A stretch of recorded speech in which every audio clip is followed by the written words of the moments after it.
Hello everybody and welcome to Cinema Savvy. It is myself, George, bringing you a very special video ahead of a very big film coming out this week. Of course, Doctor Strange in the Multiverse of Madness releases in UK cinemas this Thursday the 5th of May and in America this Friday the 6th.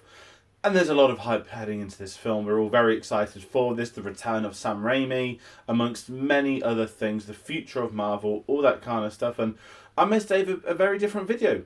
I'm going to do 10 quick-fire predictions on things that I think could happen in Doctor Strange in the Multiverse of Madness. Now, before I get into them, I'm just going to reel off a couple of things for you guys at home. Number one, I have not seen this film yet at the time of this video coming out. Number two, I have also not seen the new TV spots, which apparently are full of spoilers. I have kind of gone off Twitter a little bit. I'm only really on there during football games and stuff at the moment, so I've managed to avoid the TV spots. I did see the one at the start of last week, so I'm up to date in that respect, but I have avoided a lot of things for this, and as well, I will also say with it being, the week of Doctor Strange in the Multiverse of Madness, keep your eyes peeled on the channel for our spoiler discussion this Friday, and keep your eyes peeled for a very special video before the film comes out. That's all I'm allowed to say at this point in time. But that being said, I'm here to do some predictions. Now, I'm not comic familiar with Doctor Strange. I haven't read many of his comics like many other characters. I'm quite alien to, which is really exciting for the film. All these predictions are based off stuff we've seen previously in Marvel, stuff we've seen in the MCU, and also just some ones I think really could happen because Sam Raimi's at the helm, and why couldn't they? So, this isn't gospel, this isn't me trying to be smart, this is just 10 predictions that could happen that I think would be really intriguing moving forwards for the series. So, without further ado, I'm going to kickstart with number 10. Number 10, Doctor Strange will stay in the multiverse by the time the film finishes. Now, this is a very weird one, and I feel a bit dumb because I did this with SpiderMan. I thought, with all the drama with Sony and the SpiderMan rights and Disney, I thought at the end of No Way Home, we'd have Tom Holland's Peter Parker left in limbo, moving forward, so Sony can do their nonsense Sony universe, and obviously Marvel can do Marvel without having to look after Sony. Obviously, that didn't happen. So I'm just coming back with this one because I think there's something about this film, something we've seen in the trailers with so many variants of Doctor Strange, with the power this character has, and how much we've seen Benedict Cumberbatch play him over the last few years. I think if Marvel wanted to leave him in limbo, I think that's something that could happen, and that is something that I'm going to bet on happening in this film. Now, whether that sets up a third film, I don't know. Whether it's part of Kevin Feige's new 10-year plan he's been speaking about, I also don't know. But this is more of the outrageous ones that I just think could happen, and I'd be very curious if it did. Number 9, Bruce Campbell will cameo as Ash from The Evil Dead or as Mysterio from the Spider-Man trilogy. Now, this is a pipe dream, of course. Obviously, we were robbed of Spider-Man 4 all those years ago. I don't tend to forget it, and that's why I always remind everyone with videos about it. And one of the beauty things of that was that we were going to have Bruce Campbell to be unveiled as Mysterio in the film. Now, again, this is more of a fun one that's out there. I wouldn't be surprised if we end up getting to finally see him as Mysterio in this. Obviously, I'm not going to get into the whole Jake Gyllenhaal as a Sony character, etc., but if Sam Raimi's going to, we know there's a cameo, I'm going to say first of all from Bruce Campbell. That has been confirmed. He said that many months ago.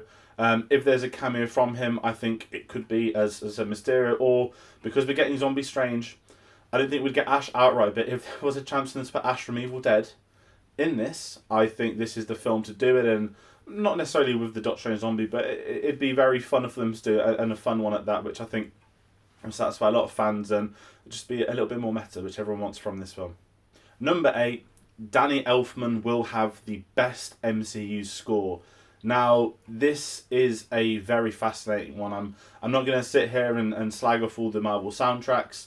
There has been some phenomenal ones. Black Panther is by far the country best. Of course, done by Ludwig Göransson, which is one of my favourite composers. But when they said that Michael Giacchino wasn't coming back to this, I was absolutely gutted. I absolutely love his theme in the first Doctor Strange film. I love what he's been able to do in the MCU. He's done so many different characters, different films now. And we look at his schedule, which is insane. He's done No Way Home. He's doing Lightyear. He's doing Jurassic World. He's just done The Batman. He doesn't sleep. He's even directing the Halloween special, which is going to obviously come out later this year. And supposedly doing the music to it as well, which is remarkable.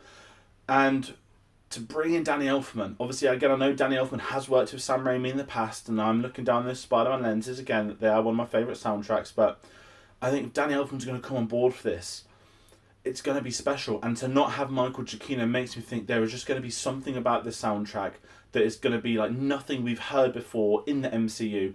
I'm looking forward to it so much, and I'm just going to put it out there. I think this could potentially have the best soundtrack in the entire MCU. Number 7, The Illuminati Will Survive. Now, this is a very weird one. I mentioned I'm not familiar with the Doctor Strange comics. I'm not too familiar with the Illuminati, i.e. the comic thing, not the real life. Well, it's not real, but the one you've seen online for the last 10, 15 years that loads of idiots believe in. This is a really interesting one because they had that TV spot a few weeks ago where they mentioned, you can see the Illuminati now. They've been heavily rumoured for this.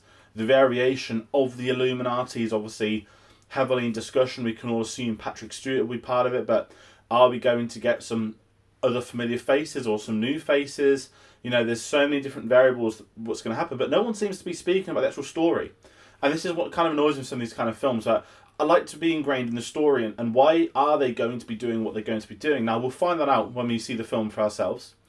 But if you're going to set up this multiverse, be this very big thing, I've got 2 possibilities. I'll go into one of these ones later on, but I think by the end of this film, when we get to that runtime, the Illuminati will be alive, they will be active, and I'm not saying we may see them down the line, but we could see them in another Marvel thing moving forwards, who knows, but that's one of my smaller predictions.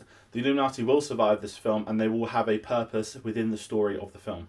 Number 6, Tom Cruise will cameo as Iron Man. Now, this has been everywhere for the last year, and I completely understand why. If you're not familiar with the Tom Cruise Iron Man story, in the late 90s there was talks of an Iron Man film. Tom Cruise was attached to play the role of Tony Stark in Iron Man, and it obviously, from what we know, it didn't go ahead, and obviously down the line we got Robert Downey Jr.'s Iron Man. And with last year there were some rumours that, could Tom Cruise be in this? It's a multiverse, are we going to get a variant of Iron Man that is Tom Cruise?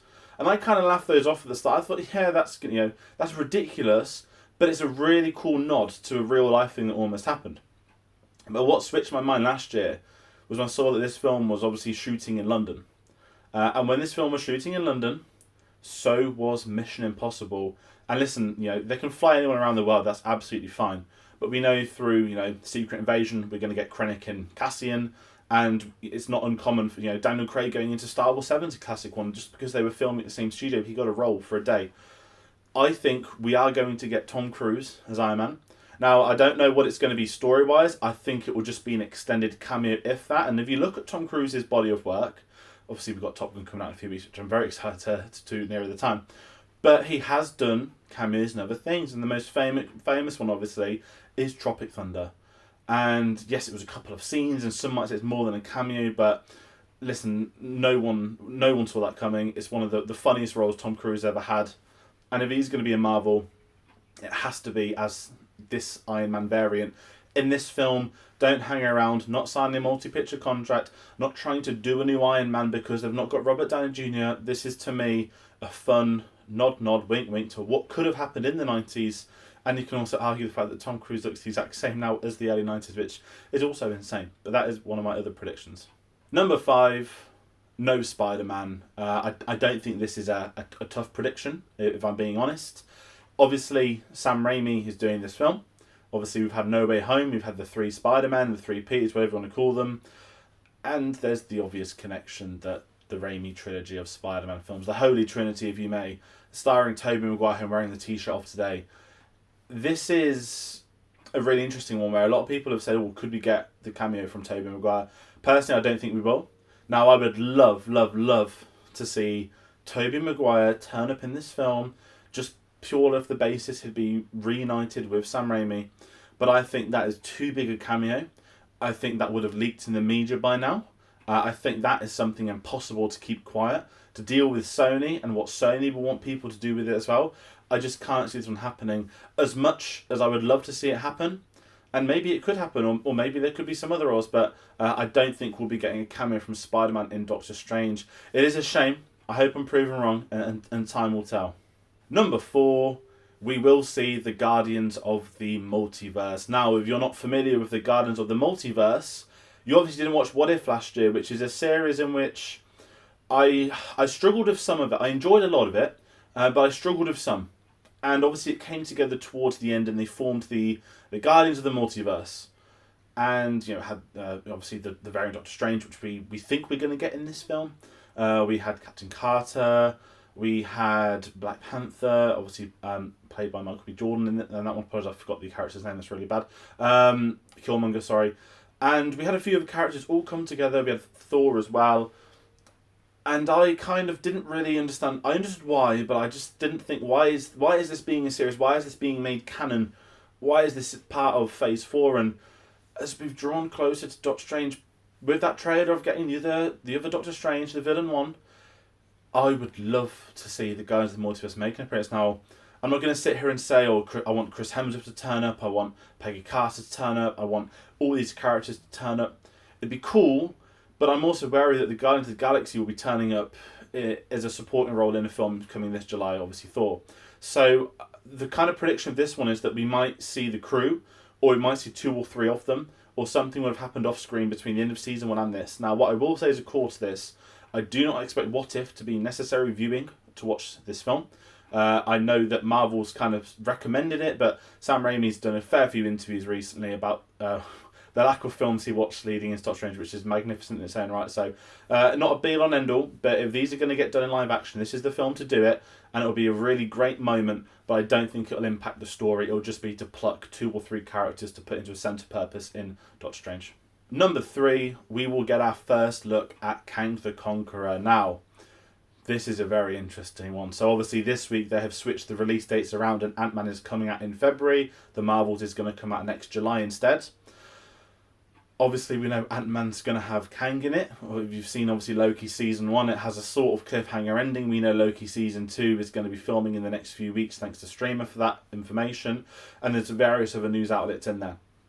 Now, the kind of prediction I have of this is that if Kang is going to get built up as the big bad of the MCU for however many years they want to do it for, obviously, you know, we've had a first look at him. We know he's going to be a core villain in Ant-Man. But why wouldn't he appear in this? If what's happened in Loki is going to affect other things, I would love to see Kang in this. Maybe a glimpse of him, maybe a cameo, maybe it could be a credit scene, which is maybe the most likely scenario. But I think this could be the film where we get our first look at Kang the Conqueror. And I'll also say, Ant-Man filmed at Pyramid last year, as did Doctor Strange. So don't rule it out from the scheduling sort of things. And aside from this, you know, I mentioned earlier in one of my predictions that the Illuminati, you know, could go on to exist. If Kang is going to be this be-all and end-all, the villain of the multiverse, what a way to have him. Maybe this would be Ant-Man 3, but sort of tying into that earlier prediction, if Kang was to wipe out the Illuminati, that'd be a really fun thing to see on camera, and that sounds horrible, but that's the sort of thing, it's like wrestling terms. You put someone over, you bring in a villain, and you have to sacrifice a couple of people to him. And something like the Illuminati, which is an alien concept to most people that will be going to the cinema to see it, not to comic book fans, but to the general audience, is a fantastic way to introduce Kang the Conqueror, and I would absolutely love to see that take place. So that is one of my more outrageous predictions. Number 2, Sam Raimi will return. Now, this is a bit of a cheat because this isn't about the story, but obviously this week celebrates 20 years of SpiderMan coming out in 2002, a film that changed many people's lives, it changed the industry. Have a look at the comic book boom that's followed it. You know, obviously people talk about X-Men and some of the DC stuff before, but Spider-Man was the one in which the box office figures jumped and everyone said, okay, now it's time to turn all these characters into properties. That's exactly what happened. And, you know, we had that trilogy. We didn't get 4, 5 or 6. And obviously Sam Raimi's last film was Oz, the Great and Powerful. If you have seen that, fair play to you. He's not made a film in such a while. And when they announced he was coming back for Doctor Strange, I was so excited. Because we're getting a new Raimi film. And not just the fact it's a comic book film, but we're getting a new Sam Raimi film. He's somebody that understands characters, character development, story, pacing. The big thing for me, this film is going to be 2 hours and 5 minutes, including credits. No bloated runtime. I feel like we're going to get in. We're going to have some insane adventure, paced beautifully, like the Spider-Man films. And this is where Sam Raimi is going to come into the fold. I don't think he's coming back for one film. From everything I've heard from the cast, how they speak about him in interviews, it feels beyond the normal PR. It feels like they have loved working on his sets, and for Marvel, bringing Sam Raimi back into the helm, obviously it was Sony that had whatever they had, but the fact that as a comic book property, he has come back, I think we will get another film from him. I'm not going to sit here and say Spider-Man 4. I know someone asked him in an interview this week about it, and he said anything's possible, but he has a love for Doctor Strange. And with his love for this character, with what he spoke about him in interviews, even the little things like the colouring you've seen on trailers or the costumes, or the fact he's actually built sets and not just had the usual green screen, I think Sam Raimi will come back. And if he's going to helm Doctor Strange 3, put your money on it now. That is one of my main bets for this. And number one, probably the harshest prediction of them all, I think Wong's going to die. And that sounds really random. People might laugh at this. It might have no chance of happening. But Wong is a very interesting character in that he's kind of took on this Phil Coulson role in the multiverse, where he's popping up in loads of films, maybe for a scene or two scenes, and he's bringing people together. But I think the one thing Sam Raimi has demonstrated with previous films is he knows when and how to kill a supporting character for the story purpose, for character purposes. And one thing I feel is that Wong, I'm not going to say he's become expendable, because he hasn't necessarily, but I could see him being offed in this film. As I mentioned about villains putting people over, if Mordo's going to be the main villain, I still don't know, or the Illuminati, for somebody like Wong to go would be massive. Have such an impact on Doctor Strange, his character arc, his series moving forward. I'm not fussed about the Marvel side of it, but for Doctor Strange, I think it would make a lot of sense. And if this is going to be, they speak of this horror film, or they speak of Wanda being in it, I know not spoke about Wanda much. If she was to kill Benedict Wong, it would just be absolutely insane. It would be devastating whilst being fantastic for story purposes. So that's my final prediction. That is the outrageous one. Benedict Wong will be killed in Doctor Strange in the Multiverse of Madness. Now that's going to round out my 10 predictions for the video today. I hope you've enjoyed it. Some of these might be simple, some might not, but it has been fun to, theorise about this. Not in the same way, obviously, people would have done for WandaVision or Eternals or all that kind of stuff, but it's fun to do these videos. So I'm going to thank everybody at home for watching. I'm just going to very quickly go over a couple of things coming up on the channel this week. We're having an absolute mega week. It is May the 1st. Star Wars month has begun. This Wednesday, May the 4th, Star Wars Day, all that kind of stuff. We have a massive top 10 rankings video coming for you in the evening. That's been hosted by myself and Charlie. We've got a lot of people who've submitted in top 10s for that. We're sort of sharing them across social media who's been involved. But join us this Wednesday night for the live stream for that. And that's obviously been pre-recorded, but you'll be able to see that on the night. And as well as that, we have the Steven Spielberg retrospective also running throughout May. We have Raiders of the Ark, starting this Tuesday, the 3rd of May. And obviously we get Temple of Doom on the 24th, so two Indiana Jones films this month. But they're every Tuesday. We've got a Steven Spielberg review. And talking Marvel, I mentioned Doctor Strange. The spoiler discussion will be this Friday, the 6th of May. We're going to have a Moon Knight spoiler discussion this Sunday, the 8th of May. But keep your eyes peeled. Hit the subscribe button. Turn on notifications. And you may see an early Doctor Strange review at some point this week. So that's all I'm going to say on that matter. And I'm going to reiterate, it is Star Wars month. But there is a lot of things planned, a lot of Marvel stuff we're covering. And it is the return of Sam Raimi. It's something we should be celebrating. So everybody at home, thank you for watching. Join us for those next couple of Marvel videos. I'm excited to talk about them to you. And take care. Thanks for watching.